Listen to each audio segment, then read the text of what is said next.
In my house, I have a box, and in that box, I put all the missing socks in hopes that someday they will find their pair. Now, I know that sometimes my kids don't put their socks in the wash. They take them off and put one over here and one over there. But I've always wondered, besides that, where do the socks go? They seem to just disappear when I know that I put two of them in the laundry. And then I'm left saying, well, does this one match this one? Or how about this one? Does this one match this one?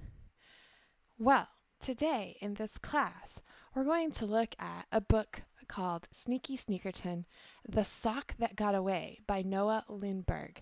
And this is a very awesome book about a sock that went missing and looked for his pair. And then at the end of the class, we're going to revisit the question, is this a pair? Could this be a pair? And we can start thinking about the matches that we see in the world differently. So I hope that you will come and learn about this wonderful lesson of unity, love, tolerance, inclusion. See you there.